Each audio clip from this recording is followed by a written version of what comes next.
Hello! Welcome to my mini vlog here in Singapore. Maglilinis tayo ng sahig.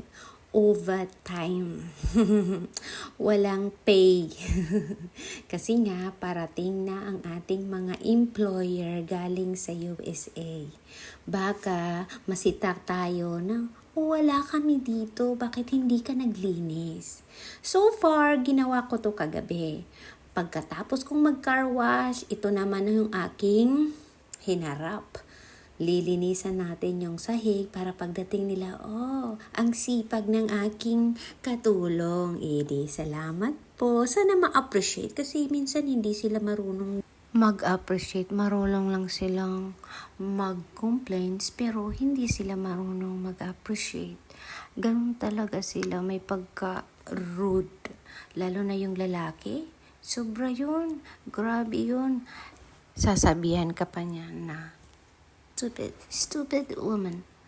Minsan sinasagot ko, sinasabi ko, why you call me stupid? Why you hire me? If you don't like me, you better send me back home.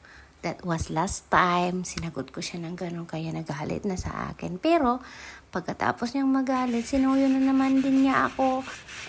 Nakakataba rin ng puso kasi kinaugalian na talaga nila na nagagalit sila ngayon tapos mamaya hindi na sila nagagalit. Kaya ikaw naman parang nare-relieve ka kasi tayong mga Pilipino minsan pag napapagalitan tayo, no? Para tayong astig tayo, mukhang nagagalit na tayo, parang inaano natin yung mundo, galit na tayo sa lahat.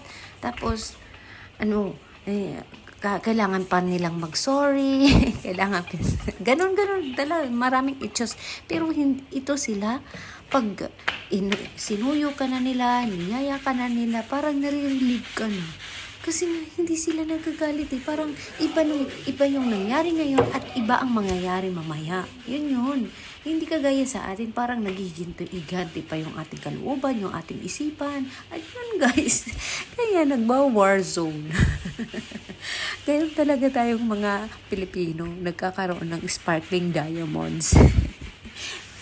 Lalo na yung mga tigasin, kagaya ko, char. Minsan kasi, based lang sa mga experience natin sa buhay. No? Dati, hindi ako ganyan. Talagang nagpapaubaya ako. Yung parang hindi talaga ako sumasagot. No? Kahit mali pa, hindi pa ako. Ngayon guys, hindi ko na gustong mangyari yun. Kasi parang gusto ko na ngayong pumatay ng tao sa sobrang galit ko, no? Kasi nagtitimpi ako, marunong akong magtimpi.